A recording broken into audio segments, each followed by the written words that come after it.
Animatronics are creepy. They freak a lot of people out due to the uncanny valley aspect of them, which is totally valid. Not quite an appliance, not quite alive. There's a lot of gray area that I think freaks a lot of people out when it comes to animatronics. When we think about animatronics as an American society outside of Five Nights at Freddy's, we think of Disney World, Disneyland, and Chuck E. Cheese. But in the 1980s, there was another well-known place that profited off of these anthropomorphic critters, known as Showbiz Pizza. Kind of with rockabilly undertones, this podunk pizzeria featured many of the same things that Chuck E. Cheese did. A family-friendly setting where you could eat pizza, watch an animatronic stage show, and play video games. It was a really fun time. But eventually, the podunk-themed pizzeria went out of business. Many of the locations were shut down and bought up by what is known today as Chuck E. Cheese. But one animatronic survived this apocalypse, and he gives people nightmares to this very day. In Five Nights at Freddy's, the character Mangle was traditionally a toy foxy animatronic designed to entertain toddlers 2 and 3-year-olds, but apparently 2 and 3-year-olds can't keep their hands off of animatronics and they tear things apart. Toy Foxy was torn apart, and to save profits, the company used this animatronic as a do-it-yourself, pull apart and put back together animatronic type toy. The 2 and 3-year-olds may have tore Funtime Foxy limb for limb, leaving them known as the Mangle that we know today. Funtime Foxy wasn't the only one that was left in pieces after this whole ordeal. Now, what does this have to do with Showbiz Pizza? Showbiz Pizza seemed to have gotten the same idea back in the 1980s. At one point in time, Showbiz Pizza did have a failed animatronic that freaked a lot of people out. So what did they do? They kind of put him in a do-it-yourself animatronic type exhibit just like the Mangle. And it was horrifying. An animatronic isn't profiting well, what do we do with it? Well, we could tear the skin off, show all of the mechanical freaky parts, and then make it a do-it-yourself animatronic situation for the kids. Kids love that. That really happened. It wasn't just in Five Nights at Freddy's. Kind of.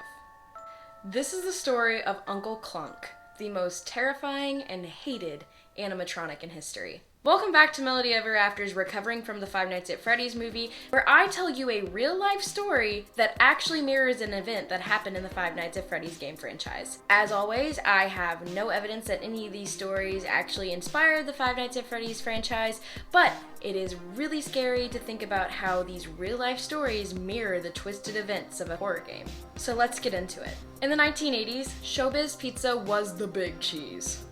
Kids and parents loved the video game arcade, as well as the animatronic critters and a pizza family fun time restaurant. And who doesn't love everyone's favorite animatronic? Give it up for my pal and favorite Showbiz animatronic, Fats Geronimo. But later introduced to the array of anthropomorphic animatronic critters known as the Rockafire Explosion. Yeah, I don't know why the stage show at Showbiz Pizza was called the Rockafire Explosion. That seems a little crazy to me, but you know, let's A+ for staying committed to a theme, Showbiz. There was a character introduced because the corporate team of Showbiz Pizza decided that the Rockafire Explosion needed a comedy bit, and they had the perfect character to do it. Enter Uncle Klunk. Uncle Klunk was introduced in waves. As far as I researched, there was only about 50 of him made, and he kind of was rotated throughout 30 different locations. Some locations didn't have him, some locations did. The idea was to keep Showbiz Pizza fresh and exciting by introducing a traveling act of Uncle Klunk, who was this comedian and radio host, apparently? Ladies and gentlemen... Oh, not you again. Will you just give me a timpani roll, please? Ladies...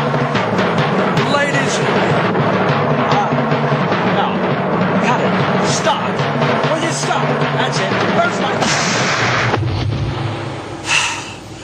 May we have a new drummer, please?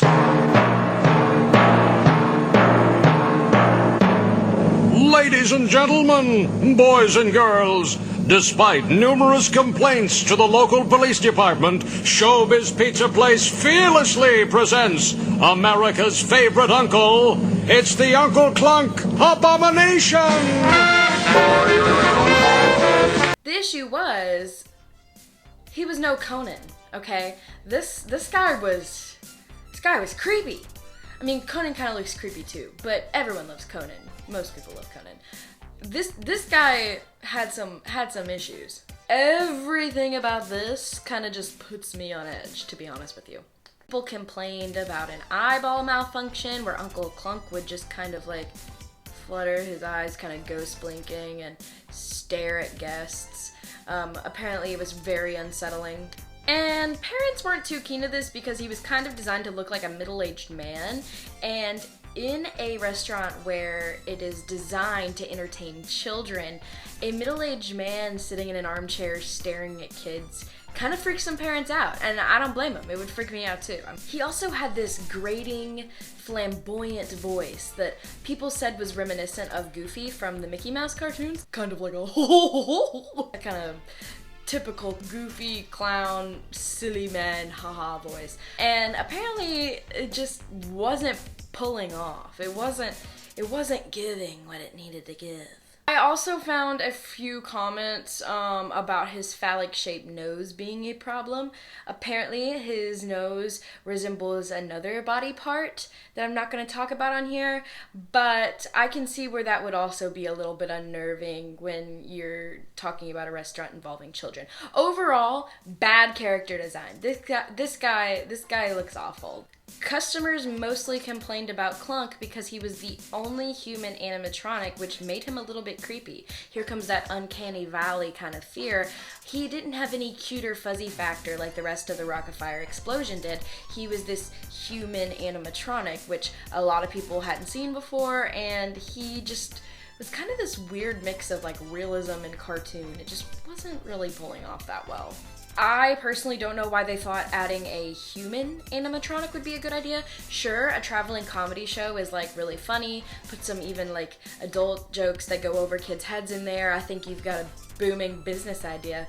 But what I don't agree with is making him human when the rest of your animatronics are little creatures. Also, his teeth are real chompy. He looks like a real snapper. I don't want to be anywhere near him. I think his teeth are the worst. He kind of just has that like kind of look to him. Additionally, I don't know if like weird uncle jokes were a thing in the 80s, but calling him Uncle Klunk is like so badly cliche, right? As of our time now, we joke about, oh, going to your uncle's house, creepy uncle, uncles are creepy, haha. It's like kind of a joke in our culture today. Don't know if that was a thing in the 80s, but it probably did add to a little bit of the subconscious creep factor as well. With the success of Chuck E. Cheese on the rise, probably because their animatronics were like actually cute, they had to do something about this pesky weird uncle that no one liked. So what did they do? One and done. They got rid of this guy forever. You make mistakes, you correct them, you improve your business, you live, you learn, and create a new character animatronic. And maybe the first human animatronic didn't work, but that doesn't mean another animatronic that's a human won't work. And you know what kids like? Santa Claus. So let's get a Santa Claus. Hold on. That's just Uncle Klunk in a white beard, isn't it? Security, get this guy out of here. Okay, yeah, so Showbiz Pizza took the Uncle Klunks and dressed them up like Santa Claus in the hopes that people would find him less disturbing if he was dressed like Santa, but he still had that creepy eye malfunction and people were not digging it.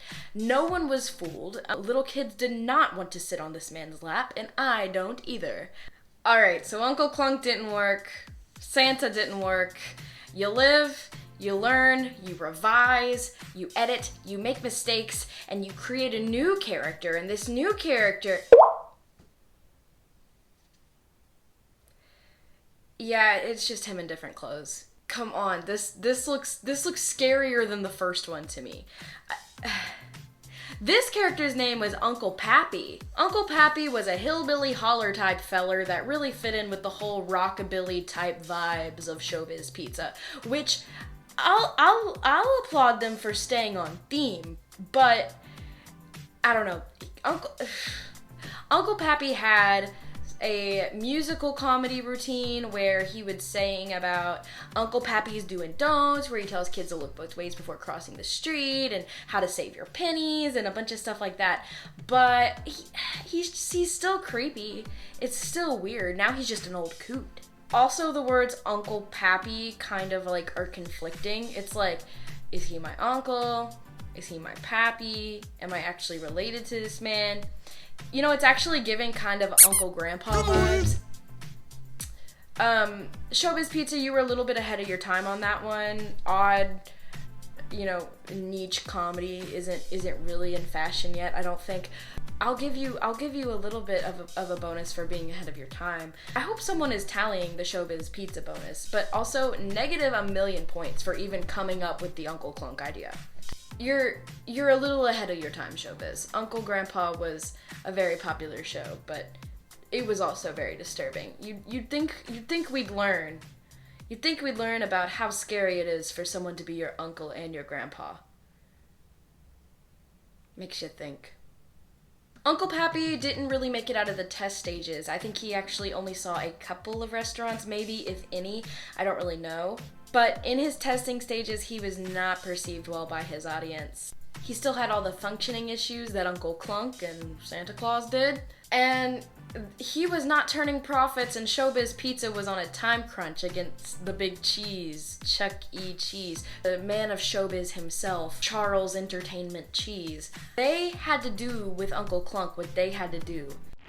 Skin him alive and sacrifice him to the children. Because what came next was Project Orwell.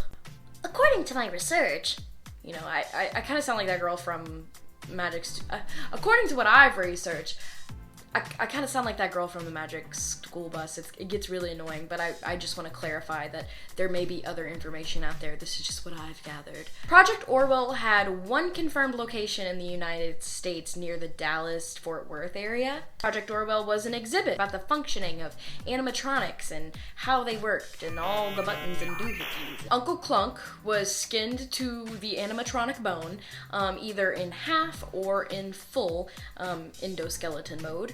And he would be standing behind a little cage of plexiglass. Kids would come up and press various buttons, and Uncle Orwell, Project Orwell, would react to those buttons.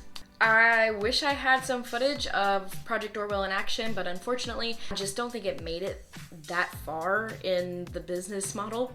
So I don't have any video of that, but Showbiz Pizza's YouTube channel did release voice recordings of Project Orwell from their archive, and I'll put in a couple of clips of that so you can get an idea of how this monstrosity do-it-yourself mangle of a animatronic sounded. Hello, my name is Orwell. I'm here to obey your every command. I have been programmed so you control my movements by pushing the buttons in front of you. I'm ready if you are. I have a funny suspicion that Project Orwell was named after George Orwell, which, in case you don't know, is the author of 1984. You know, the book about technology ruining people's lives and taking over, and, you know,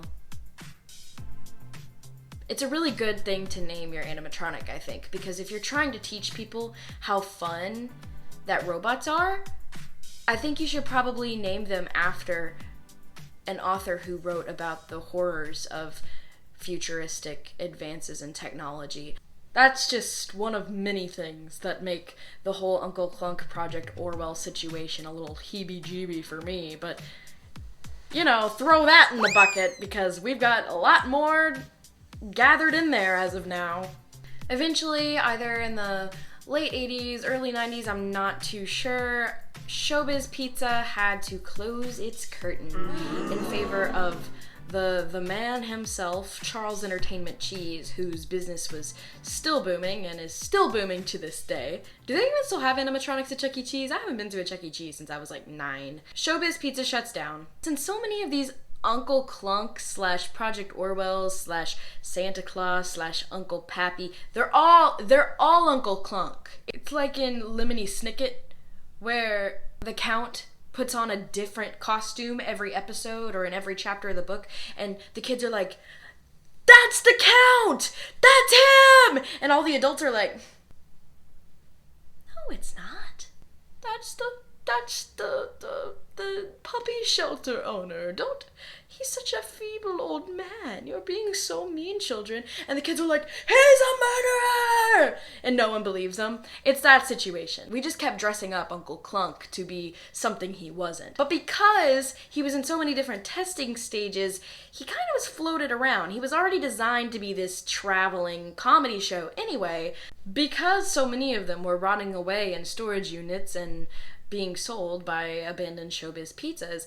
Many collectors were able to get their hands on an Uncle Klunk, and you can too on eBay. There's multiple parts of Uncle Klunk that are on the internet for sale. People who buy and sell these parts of Uncle Klunk are usually pretty nonchalant.